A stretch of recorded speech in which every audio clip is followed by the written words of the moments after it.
Recently, there's been a bit of exciting beef between two of our fellow top laners, BWIPO and DHOKLA. Did you see the BWIPO post? Essentially, the way I see BWIPO is that he is just like a bit of a liar and a narcissist. And today, we're going to be figuring out who's correct in this argument based purely on their gameplay. Do you feel like you settled any beef on the Rift here today? I think it was a bit one-sided based on what happened in game.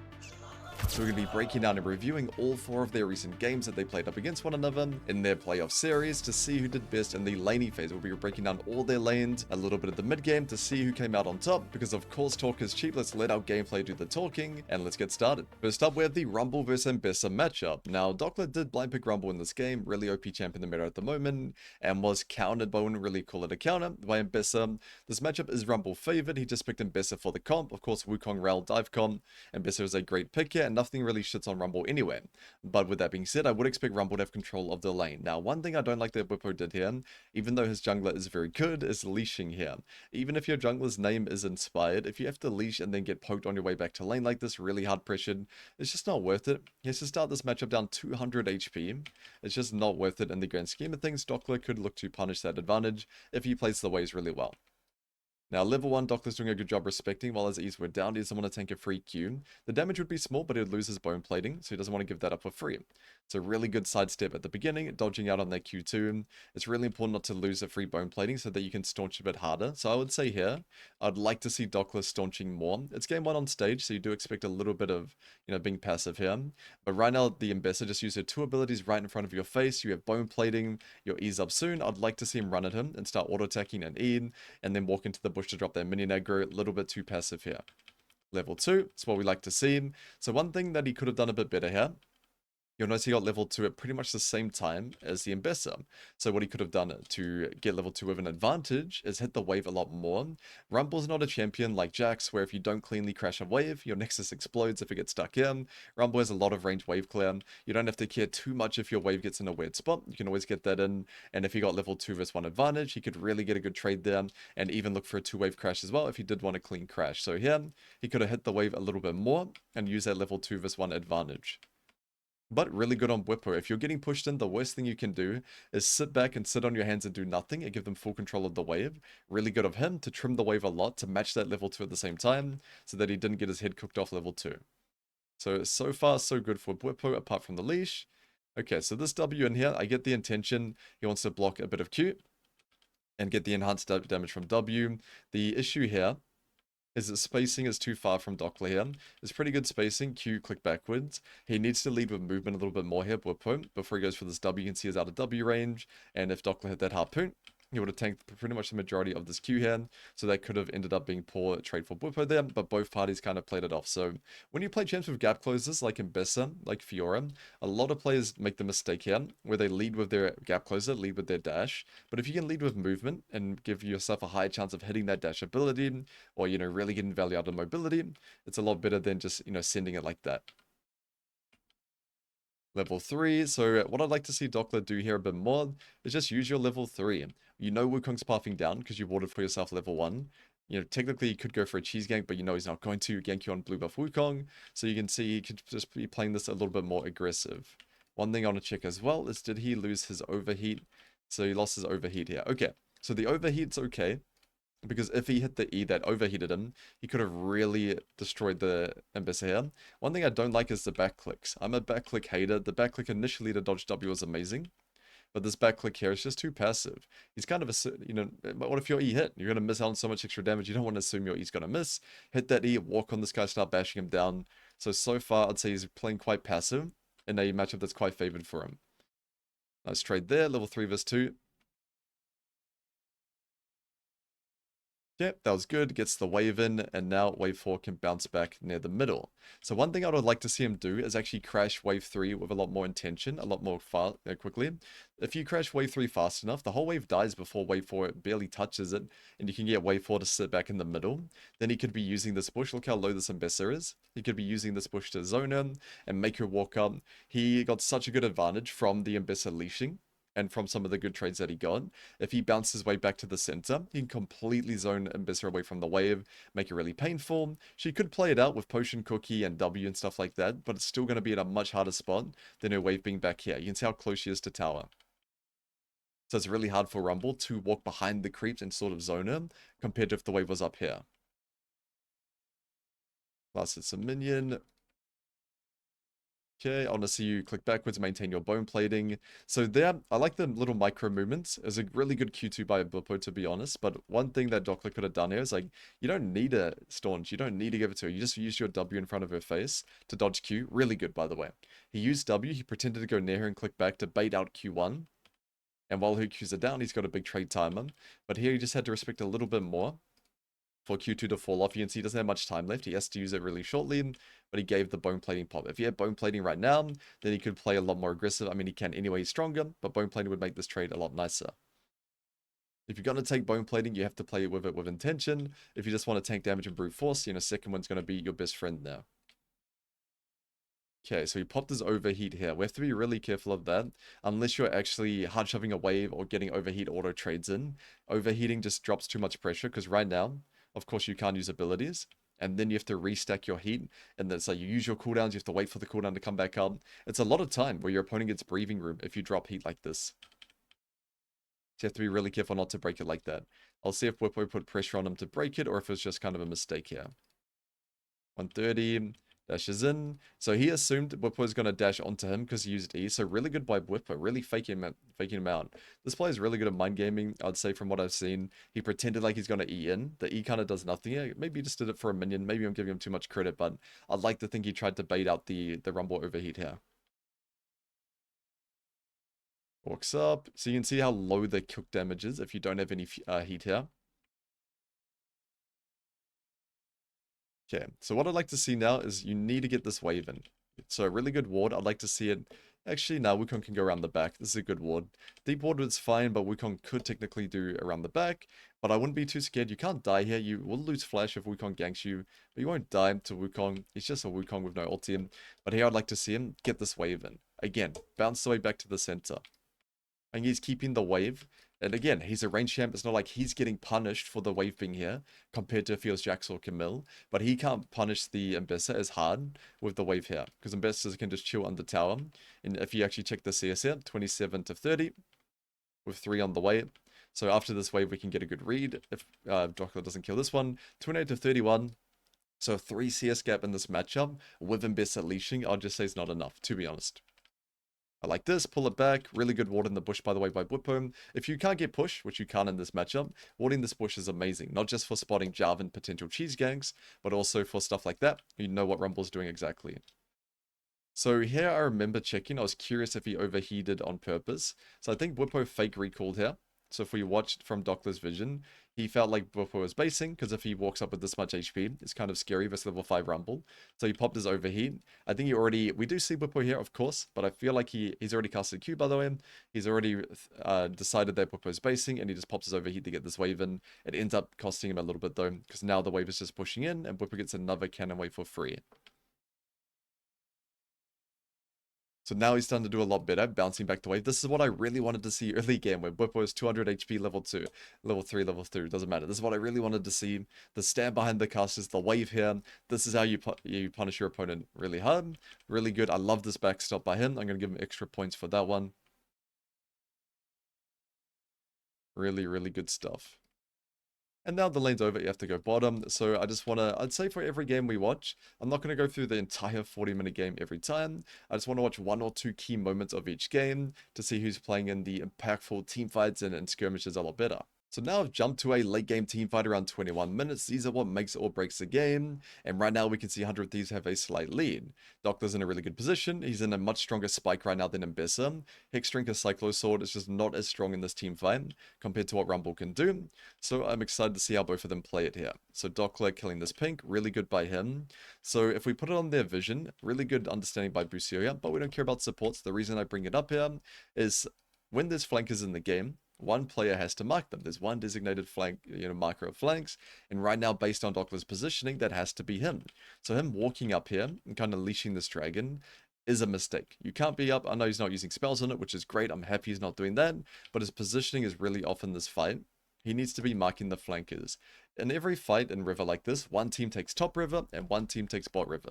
Right now, 100 Thieves are taking bot river, which means they should have wards here, so we can blame support a little bit, but he could be marking the flanker. He could have a blue trinket. I don't think red trinket's that good on Rumble, or he could call for a blue trinket, something like that. All right, it's a team game, but the most important thing, he's not marking the flankers, and the route comes in. So Rumble has to start the fight flashing out, and it's kind of hard for him to play it out. But we'll review his ulti as well before we review how BWIPO played this one. So got engagement from the flank, so not really marking the flankers, walking up to the dragon, not really your role. And then the ulti, I think it's more of a panic ulti. It was not bad, it's like just on the edge here, so it could have been placed a little bit better. More of a, we'll see what he was looking at when he placed it actually, to be more fair. Okay, so you saw this Nico ulti and went it from there to there. So, good idea. I'd say place starting it here and going through here would have been, of course, been perfect. So a little bit of a panic. If you're marking the flankers, if you're aware of that, you're going to be able to, you know, be a lot more chill in the fight.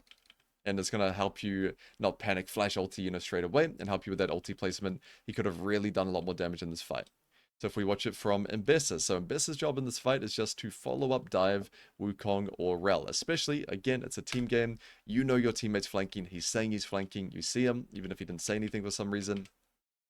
So we'll put it on FlyQuest Vision. So what I'd wanted to see him do here is hold his ulti, wait for somebody to go in, and chain CC off of Wukong R or Rel combo. But I'm pretty sure here, remember the game, yep, he used his ulti early, and River Flash it, really good by River, by the way. That's a half of Ambessa's value just instantly gone from the fight. So now you can see, imagine he still had his ulti now, he could have one-shot this Jarvan instantly, I mean, his teammates did it for him, but his team kind of had to follow up so much, you know, Masu got caught out of position. So I would say, in this situation, both top laners didn't really play the fight to the best of their ability. They didn't have a clear understanding of their role. I'd say DHOKLA's one is a bit more difficult, you know, marking flankers, a little bit more team play. He could have brought a pink ward, he could have called for a blue trinket, he could have just gone looking, you know, stuff like that. Sitting on the dragon as a top laner, it's just not your identity. You want to be, you know, either looking for threatening positions on them, or marking the flankers for your team. And for BWIPO, I'd say just spell usage, trying to start the fight himself. Good proactive mindset, but in this game you have 2 point-click unmissable CCs, and you're the only one with a hard-to-hit one, so it's better just to wait it out and chain CC off your teammates. Now, after every game we review, I'm going to give them an out of 10 score based purely on their lane phase and the 1 or 2 team fights that we watch. So for game 1, I'm going to say BWIPO gets a 7 out of 10. Main reason why he lost some points, his team fight understanding could have been a bit better, and in lane, leashing and taking so much damage could have given you, you know, really bad consequences if DHOKLA played out the wave control a lot better. Now for DHOKLA, I'm going to give him for game 1 a 5 out of 10. You're in the favorable matchup, you have full control of the wave, and your opponent leashed. It was good of him to punish the leash, but the Rumble, you know, started with an extra 200 HP advantage over the Ambessa due to that leashing, and his wave control just didn't have enough intention. You had to set up your wave in a way where you can actually guarantee yourself an advantage. I'm not saying, you know, solo kill him or anything like that in a competitive game, but make him base and TP on a bad timer where he has to give up XP and CS. He didn't execute that in this game, even though the matchup is in his favor. So I'm going to give him a 5 out of 10 for that, and the team fighting could have been a bit more crispy as well. Moving on to game 2, we have Sion up against Cassante, so I'm going to do my best not to fall asleep for this one, as the matchup can be quite boring, but that doesn't mean one player can't play better than the other. So I love the W start here, spacing out the auto attack from DHOKLA so he can't break the shield, so he's able to get that magic damage down, and also an auto attack at the same time. Also proc that shield bash, so really, really good first trade, and BWIPO knows it as well with that emote. So bashing the wave down, I like this, both parties trying to get prior, I like the spacing, trying to put pressure onto him. I don't like when players just farm and do nothing. Even that small thing of burning, you know, 20 mana, it puts pressure on your opponent, walk at him, but pretend you're going to hit him, click backwards like that little movement as well. DHOKLA's, you know, he wised up the second time, but I still really like to see that pressure here as well. Really trying to make him waste his mana on Q, and then this time he actually went for the auto. So far, really, really good use of micro movements from BWIPO. You'll see it's not as simple as just walking up and auto attacking your opponent. He did multiple times where he walked up, I'm gonna, you know, I'm faking you out, pretends like he's gonna hit him to bait the Q, and then he actually just commits an auto here. Really, really good stuff. Gets the shield bash and the grass proc as well. And a clean 2-wave crash with 12 out of 12 CS. So I'd say pretty perfect level 1 to 2 so far. From BWIPO, what DHOKLA did wrong, I would say, is his Qs. The first Q that he missed was a bit of a mistake as well. And the spacing here on the W here, you can see he stopped a Q, which means he's not in range to auto anymore. He had to Q the first auto, instead of just going for an auto right away. Of course, he felt pressured to not miss his Q with the micro movements here, but he had to commit his Q here, and then he could have got that auto attack down instead of auto Q, and then can't get the passive down, and that's how BWIPO was able to get the shield advantage there. So he could have played that a little bit better, and then that Q as well, of course, was a mistake too. But it's pretty hard level 1, you know, up against Sion W, it's going to be favored for him. This matchup gets a bit better for K'Sante at 6 when the champ becomes a bit OP. So 2-wave crash, one thing he did as well is catching the minion here. I really like doing this where you catch wave 3 first minion and you pull it out here by auto-attacking it and drawing that aggro. He did drop the aggro though, so the execution was off. But I'm going to cut him some slack because that's pretty bullshit to be honest, what I just saw. He's got the minions on him. He just has to turn around and hit this one more time. And it's good to go. It did look like he was on him, so I get why you walked away. But you just do that one extra auto to be safe. Get your way back to the center here. Because now he just has to crash wave 3. So bashing the wave down, looking good. I like the early Q stop so that it doesn't get cancelled by K'Sante W. Gets a decently deep ward without missing any XP, which is fine. No way he can die to a Vi anyway, by K'Sante, unless, you know, he has 0 vision. One shots the wave. Okay, let's go back. Did you need to use your Q on this wave? Was there a point? I'd say he could keep this wave here. It's pretty even. It's pretty high up. He doesn't need to one-shot this one. If I think it's why he doesn't want to be stuck in a weird spot with Vi topside. So he's just getting his wave out straight away now before Vi can pressure him around crab timing. And then have the wave bounce back in. So if he's doing that to play around jungle, it's fine. In terms of 1v1, not ideal. But unfortunately, the league is not 1v1, so it makes sense. He doesn't want to get Vi ganking from there and stuff like that with his wave in a weird spot. You can see the position he's in now. Even if Vi ganks from Trite, he's still going to be fine. He might lose his flash, but that doesn't really matter. Sion flash level 4. Then the wave come back in. I really like this. So this is a big difference between how DHOKLA played the matchup when he had full control of the wave. Now, he's not just mindlessly hitting the wave. He's letting the wave come back into him. He is trimming and last hitting and getting some trades onto him. He's not literally doing nothing, but he's pulling the wave back here on the time where his team's swapping. So now DHOKLA's in a really uncomfortable situation compared to if he's a K'Sante under tower farming. Now the wave is high up, so it's really hard for him to play this out. Goes onto him as well. And insta-base too. Really, really like that. Not a lot of top laners value tempo, but this is so good. This insta-base, the second the play's done. Really good stuff. Gets the flash as well from that freeze. So really happy with his early game. We're going to skip the lane swap because we don't want to get too tired today. We'll speed up when they lane against each other yet again. So Swifty Boots is really good versus K'Sante, especially Iceborne K'Sante. Really, really good into that matchup. And Barmies makes sense. Iceborne Rush also good versus AD top jungle. Okay, so at this point in the matchup, DHOKLA should have more room to fight back. Level 6 K'Sante, a lot more threat. So what I'm looking for BWIPO to do is use his range advantage, right? His QWE all have extra range over K'Sante, and K'Sante has to close the gap. Nice spacing there. I don't really see the point of blocking this wave. I feel like you're losing too much HP. It's not like a level 3 in solo queue where you're setting up your jungler. I feel like just letting the wave come back to the middle is not too bad. He could be scared of an all-in from K'Sante. The problem with blocking this wave is you just lose too much HP. You see right now, he's on 1500. He's on a pretty good spot. But after blocking this wave for ages and taking all this damage, you lose about 500 HP. I don't think that's really worth it, to be honest. I think you can just slow push these minions, last hit them, and the wave will maybe go to about there, if your wave makes it in time. Good W range. Okay, one thing I don't like is he's using too much mana. Yes, you want to poke your opponent down, of course, but you have to be really, like here, you can see the W is of course good, blocks damage and does damage. Toss out the Q and the E as well. It's just he's full comboing pretty much off on repeat. The E especially. Where was it? I think it was around here. Of course, E makes it easier for you to hit Q, but K'Sante could just E and dodge this Q anyway. So in terms of mana cost, you know, he's only spending about 45. You're spending, it looks like about 80. I guess it's, yeah, not too big of a difference, but I am worried about a Sion going in this matchup, because K'Sante, when he ulties, he doesn't have those mana costs, where Sion is just pretty much a cannon minion. There's the wave, good ward just in case. Because Vi's on this side as well. Okay, blocking the wave here. Yeah, one shots the wave, that's fine.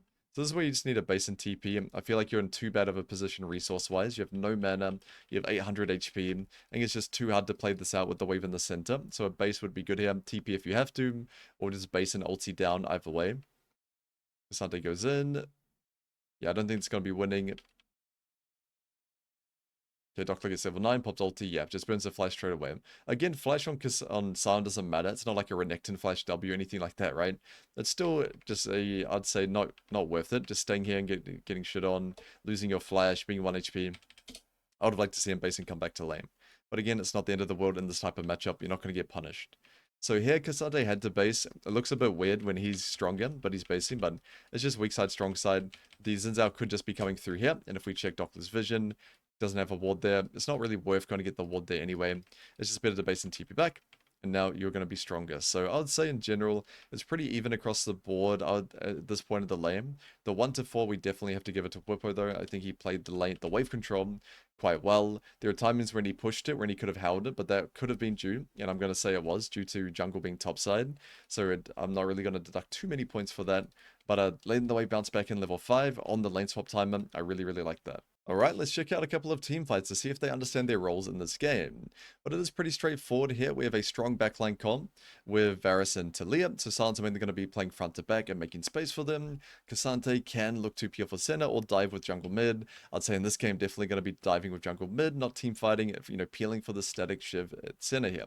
So I really like that he's going for this flank here. K'Sante is normally a front to back champion. That doesn't mean you can't be flexible, of course. And with the Vi Aurora comp, I really like him looking for this angle here. So flash charges W. Damn, really good timing on that W2 for the Bard ulti. If we go back to it, that's a pretty hard timing to nail because it is a bit different to Zhonya's. So E flash W. You see, just as the thing expires, the Bard ulti, they get stunned. So they don't have time to flash away right now. So it's really good to see. Stun Q, and then ulti the Talia who has no flash. Insta kills her.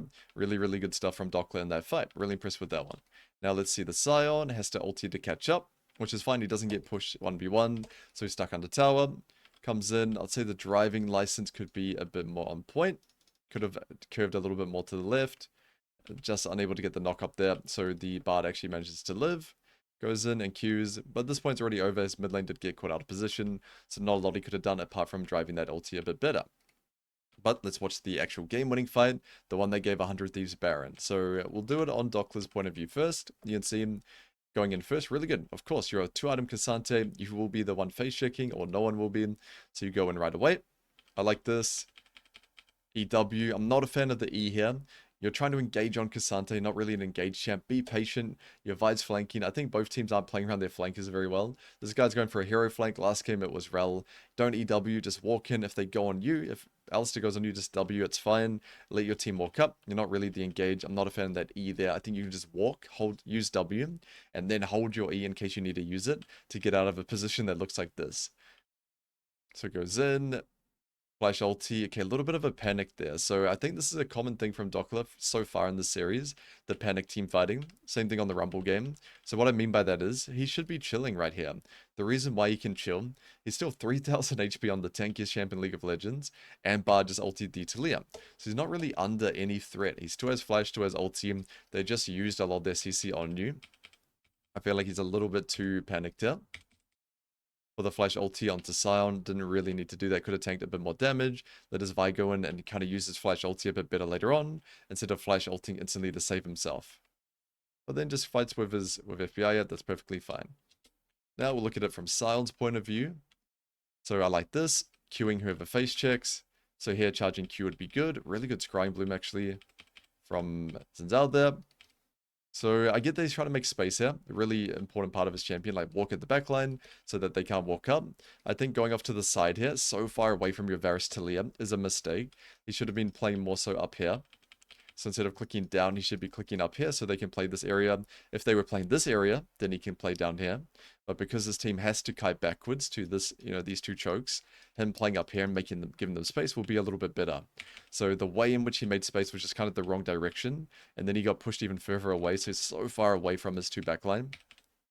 So it's kind of hard for them to walk. You can see how awkward it looks. If we just watch Varus and Talia play this fight, it looks very, very uncomfortable. And a lot of that is due to Sion and maybe even Xin Zhao a little bit.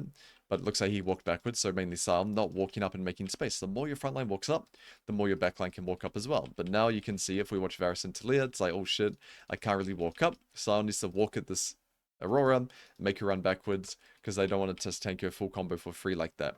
So I'd say both parties, DHOKLA had the right idea, I'd say the panic was the only issue, and BWIPO also had the right idea, just the way in which he was kiting, making space was the wrong direction. His team couldn't really follow up on that space that he was making there. So I'd say in total, if we try to score them from, these fights and from especially the lane, where top laners, we mainly care about that lane phase. If I had to give a score, I'd say DHOKLA this game. I mean, the lane, we didn't get to see too much of it. He did start to fight back. I'll just give him a 6. I think there wasn't too much more he could have done better in the early game, apart from the way he played level 1. He just took too much free damage. The way he used his Qs, he missed quite a few of them. So that's going to be a main thing. So maybe a 5 or 6. And then for BWIPO, I really like how he played the wave control. I think he got a bit greedy later on, and some of the team fights could have been better. But I'm still going to give him around an 8. I think the wave control is really cool to see. Not just letting the wave come back in and playing for that punish, but doing it on the timer where your AD carries lane swapping. I think it was really, really cool to see. It's really tempting to do, max damage to your opponent, like Rumble did last game. But he's still doing damage. He was still poking him and trading. But he also let the wave come back in so that he had a freeze timer right here. So I really like that he had a lot more intention with his wave control. So I'm actually going to give him an 8 for this game. Alright, we have a banger for our next matchup. Jax up against Aatrox. Now, DHOKLA did pick Jax into Aatrox, and it's not a counter. It's a skill matchup where Jax wins 1-4, Aatrox wins 5-9, and then Jax can win side lane at Triforce onwards. But if Jax falls behind during that 4-9, that 5-9, it can be really difficult. And to be honest, I'm not a fan of Jax this game. I don't think it's a good pick into Aatrox and Ambessa, because Cassiopeia, that's all he saw. Of course, the Brawl makes it even worse, but seeing this top jungle mid, I don't think Jax is the play here. But we'll see how he does in the lane. So level 1, bashing it down, guaranteed that he gets pro. I like that. I'm sick of seeing BWIPO leash, but he's just a nice guy. In this matchup, it doesn't matter as much as versus Rumble. But again, this is one Q that he misses. He could be, spacing Jax, trying to get a Q level 1, hitting the wave at the same time. So I think he's just giving too much control of the wave. So bashing the wave down here. One thing I'm really looking for is a wave 2 or wave 3 crash. As long as it's clean, it's good. When you play Jax and Camille, and you don't crash your wave cleanly, your Nexus explodes. So I already see this wave is going to be ugly because he's not pushing it fast enough. You need so much intention this season. It's not like last year where we can just 3-wave crash the cannon, cheat a recall. You need to be really on point with crashing wave 2 or wave 3. And it doesn't matter too much which one you do. Of course, there are pros and cons to both, but you don't want your wave to get stuck. Now, luckily, BWIPO, he tried to block it, but he didn't block it as badly as he could have. He could have let the casters move up a little bit more. He's killing the melee minions anyway. He might as well let them go under tower. So the caster minions are a little bit closer. The reason why that's important is watch the blue casters here. They're going to be out of tower range very shortly. Jax can hit these. Imagine they're just a little bit under and he can't hit them. It's very, very uncomfortable for him to play. So poor wave control here from DHOKLA. Really good idea by BWIPO, but the execution was just a little bit off. But he can still keep blocking it. That's the problem. When your waves like this, it takes so long to get it under tower. The enemy top can just block it again. So that's what I want to see. Yep, blocks it one more time. This is perfect. This is really, really uncomfortable. They're just out of tower range. He can't really do anything about it. It's not going to be a permanent freeze, but you keep your wave down here. And Jax needs extended trades in this matchup. He needs to punish Aatrox and get a long trade before Aatrox gets level 4, level 5, and the matchup gets very, very unplayable. Q1 without E, I love that. Auto to beta Z and Q2 backwards, perfect. Auto to bait Jaxi, really good. The 17-second cooldown is brutal. Now he's going to have a time where his Q is up and Jaxi is down. So I wanted to try punish that. Just to nitpick a little bit, I don't like the 1 auto for 1 auto trade here with no Aatrox passive. Just because Jax has grasp is a little bit more efficient for him. But I like that he didn't take the caster minion. So initially he walked up for this caster minion, but he jousted. So jousting is what I like to call when you right click your opponent, anticipating they're going to hit you. If they click away, then you can farm your minion, right? But here, if you hit the minion and Jax hits you, it's a losing trade. So what he did was fine, but it's just better to not take that grasp auto, to be honest.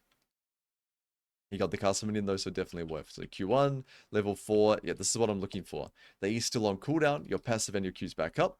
Really, really good trade. And then click back straight away. I don't like this W. So I'm not a fan of Aatrox W as a standalone ability. Aatrox W is for comboing, not for farming, not for poking. It's for comboing here. So after this trade, it would have been better for him to hold his W for his next Q. 20-second cooldown versus 10 right now. It's just very inefficient to use W now. And Jax can Q away or Q in. Not a big fan of that. But if he's doing it for the gank, then that's a different story. But I don't think so. This guy was doing crab. Let your jungler do his crab. So this trade looks bad, but he's just baiting for Inspired. Good respect by DHOKLA. I think he just smelt it. He just felt like the gank was here due to jungle pathing and just the way Aatrox was kind of, entering the trade. Good by him. And I like what he did here. He called the bluff, right? Sejuani could be here. Let's put it on Jax's vision. Sejuani could be here waiting, but he's not. He's a jungler. He's going to go eat crab. So he called the bluff here really, really well. In solo queue, I wouldn't jump in here. I wouldn't recommend it. If the jungler sits there, you just die him. But really good bluff call. So Q auto, oh, good try. I don't like the QW. You have to anticipate that Aatrox is going to E. To be honest, the best thing to do here is just Q and move without autoing, guessing the Aatrox will E. So if he Qs and runs next to him and pops his E up, absorbs the minion aggro, and then flash E auto W, you can get the kill here. But that's a bit more advanced. Jax mastery here, just going for a Q auto is fine. But the QW is just a bit troll, just in case he flashes away. Now you lose your auto reset. So not a fan of that. But really good by him, getting the Aatrox's flash. So really, really good calling bluff there. And this is where it fell apart. Not his fault. So him basing is correct. The Jhin is swapping top for grubs, and to avoid botmat, to swap top for grubs. To us, I don't know why they're swapping with Karma, but that's bot lane stuff. We don't care. But, team game. So we're going to skip ahead to when he starts laning again. But keep in mind, the swap went badly. They failed the dive. Aatrox got a kill, and Jax lost more than Aatrox, so the matchup got very, very skewed. But we still have to judge the lane in terms of what the players could have done in this position. DHOKLA, what can you do? Nothing. I think actually back here, I remember, this wave was incorrect. You can't hard push this wave. You don't have time to one-shot this wave. It's too optimistic, hoping you can one-shot it before Aatrox gets back. You got to slow push it, hard push the next one. You'll take 1,000,000 damage, hard pushing the next one, but then you can base. But now the wave got stuck yet again. This is where BWIPO could have exploded Jax's Nexus here.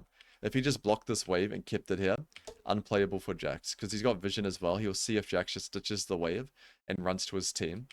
But blocking the wave here would have completely ended his game. But you can see he dumped a bunch of Qs on the wave, a bunch of auto attacks for no reason, and now the wave's coming back to Jax. So DHOKLA can get all of his XP now. Imagine BWIPO. This could have been really game ending if he just kept the wave full HP, froze it here, and just stood here, staring at the Jax with his massive lead here. Could have been really, really tough for the Jax to play, especially on this level 8 timer. So if I had to guess why, I'd say partly he didn't want to take too much damage from the wave, and partly wanted to get level 8 quickly. But he's already so much stronger. Your tier 2 boots, Sword, Ruby, Sheen, like this guy's got bad resources too compared to you. You're so much stronger. Just keep the wave here. Don't let it touch tower. And then really hard eco the Jax by walking behind the wave onto him. When he one trade debate Jaxie, when Jaxie's down, just run him down the lane. But too much damage on the wave here. Now Jax can just sit back here, give some gold, but get all the XP that he wants, and be chilling. But good on DHOKLA. Like, he walked up, he made BWIPO trade onto him. It could be intentional, it could not be. I'm going to give him credit for it. He's walking up here trying to bait Aatrox to use Q on him and the wave at the same time. So you can see he's standing in the wave. It could be just to block Aatrox W, but again, we're giving him credit. He's putting pressure on Aatrox here to dump his spells on the wave. Even here, holding the Q was good. So he popped up his E. Click backwards, and he clicks forward, showing I'm going to jump on you, I'm going to stun you, which makes Aatrox want to do... Sorry, where was it back? Yep. He put a bit of pressure to make Aatrox want to do his Q3. Here. The E and walk towards him makes Aatrox want to buffer Q3 before he gets stunned. And then he clicked backwards there. Really, really good. But of course, BWIPO, yeah, could have just froze the wave there, really exploded the game. So we will be deducting some points from that because he was in such a good position due to kind of what happened in the game. Now, because this game ended based purely on what happened early game, there wasn't really any realistic teamfights we can watch. I'm going to be rating them based purely on their lane. Now, BWIPO, I will give a 7 for this game. I would have given him a 9 if he froze that bot wave before and just completely ended the Jax's game. He got a big lead based on team play. His team played the lane swap better, the enemy team entered it to him, and he got a big advantage due to that. Also a bit of help from Sejuani as well, and he had a position where he could have completely ended Jax's game 1v1, but he didn't take it, so I'm going to give him a 7. The reason why the score is still very high is because his early game wave control was just significantly better, blocking the wave multiple times, making it hard for him, baiting out the Jaxie and punishing Jax when his E was on cooldown. Really, really good showing in that matchup. Now for DHOKLA, I'm going to be more critical because it is Jax, of course. I'm going to give him a 3. I think picking Jax in this game to begin with is trolling. It's not a great game for Jax, but also the wave control is just really, it's really important for a Jax, Camille, any champion with terrible wave clear, Fiora, to be really, really on point with their wave 2 versus wave 3 crash. It's such an important concept for the champion. You don't get punished for it as often in a solo queue, so I can understand why it's not like a big, wake-up call for him in the game to fix it straight away, but really, really important for this fundamental, of his champion, but he didn't execute in this game. His wave got stuck here forever. If he bounced the wave back to here, due to a wave 2 crash into 4 into base TP, or maybe a wave 3 crash into back to center, so many options. He has full control of the wave, and the opponent leashed. He had complete control of it. He had so many ways to bring Aatrox away from his tower that he didn't utilize, so I'm going to give him a 3 out of 10 for this game. The reason it's not lower is the reason he's behind is his team kind of completely into the swap, and also I really like how he egoed the gank, survived the gank and still burn flash 1v1, so he gets some points for that. Moving on to our final game, we have Gwen up against a Gragas. Now, he's a little bit late to lane. I think he was guarding the blue. Might be some cheese FlyQuest has been doing, but it should still be fine. So this matchup, Gwen should get priority up against Gragas, but Gragas can really easily go even and slowly poke it down, and the matchup gets a bit harder later on. But 1 to 4, Gwen should be able to get clean control pretty easily.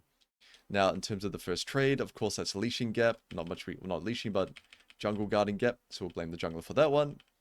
Takes a free E here, so we'll go back and see. It will be really, nitpicky. Could he have avoided that? So yeah, Gragas is going to kill this minion. That means he's going to be really open to EU really shortly. So clicking back here would have been better and not take that free E auto. But again, he should still get pro Q too powerful. Now, Gwen is not as important as Jax to be super clean on your wave 2 versus wave 3 crash. So because you have that range ability with Q, you can get the wave in pretty handily. So you should be fine.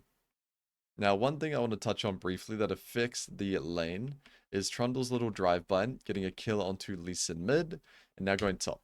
This should send shivers down your spine for any top laner. Red buff Trundle going topside with 5 camps available for him. This is completely brutal.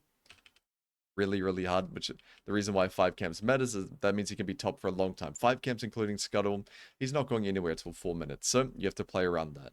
So I'm hoping to see him cleanly crash a wave and let it come back towards him. So this ward is good in solo queue, and in most cases, but because Trundle could be split mapping here, with Zyra eating your blue, you have to assume Trundle's eating your blue, you can't ward like that.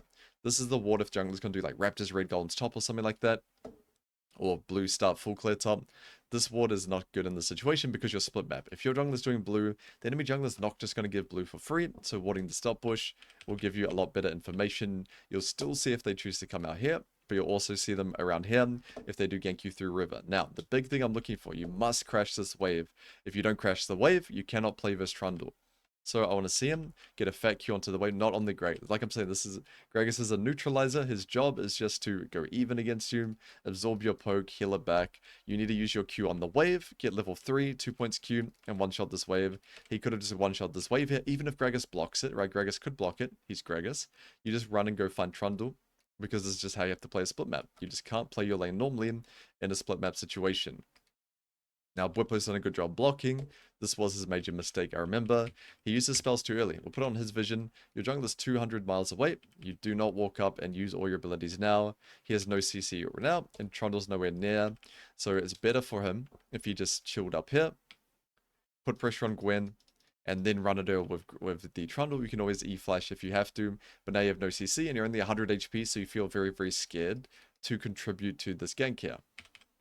So I'd say that he could have reserved his HP a little bit better and actually been helpful so that DHOKLA couldn't trade a nice 1-for-1. So TP back.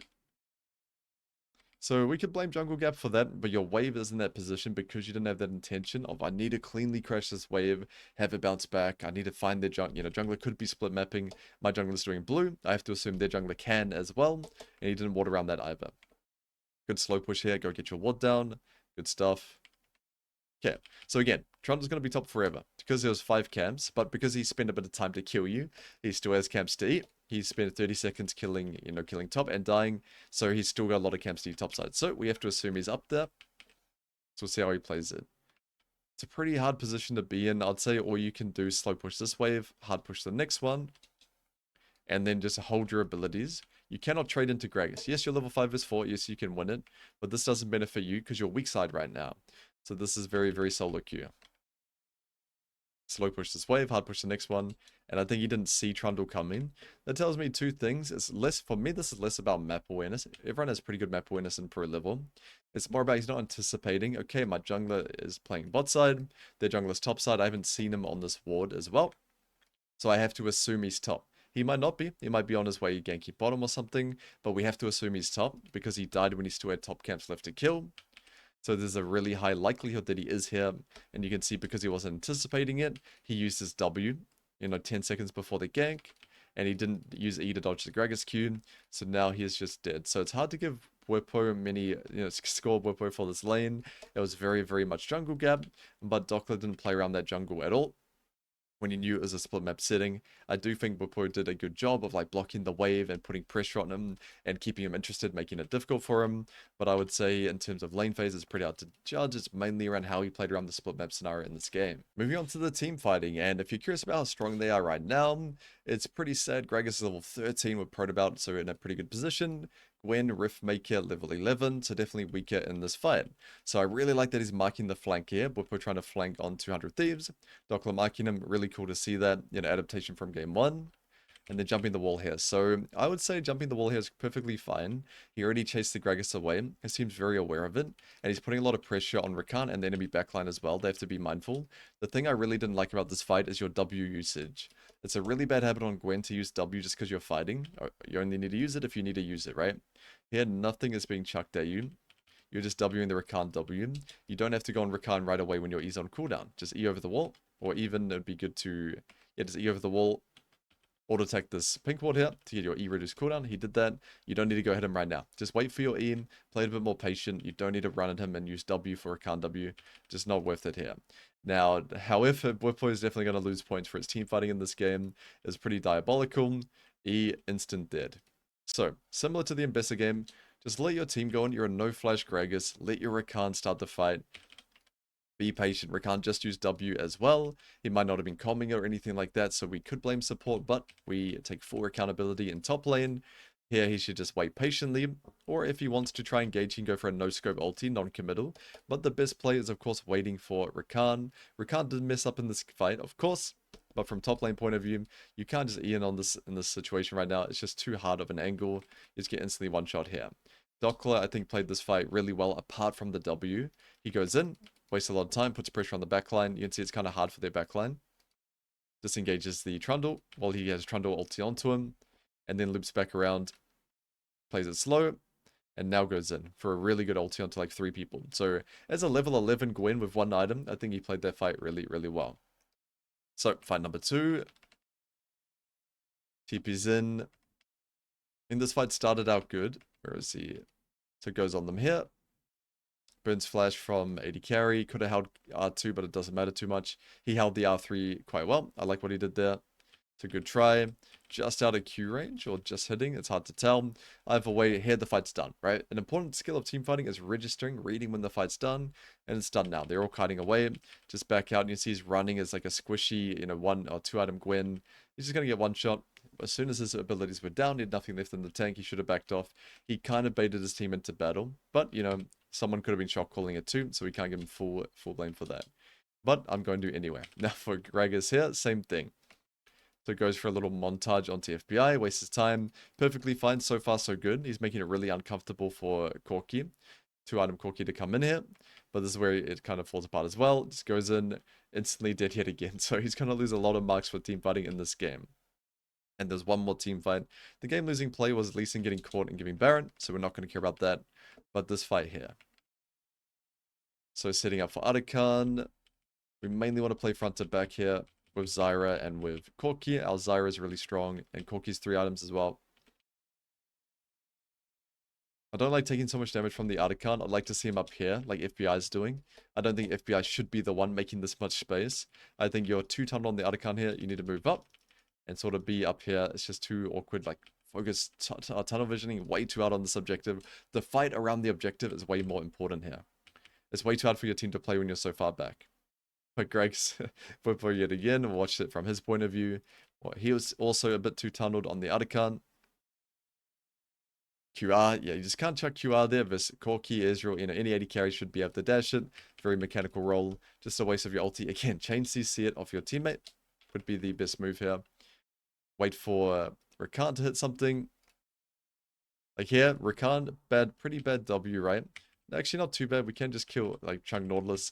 But now Rakan W is on cooldown. Just play it slow. You don't need to rush into this. So I think both top laners played the fight a bit too quickly. DHOKLA tunneled on rushing Aatrox, BWIPO just full sending it. And then here as well, the fight's done, not much DHOKLA can do. So I'd say in total, if I were to give them scores for this game, DHOKLA, I think I'll give a 5, because the lane, he didn't play around the jungle very well, but he played a lot of these team fights quite well.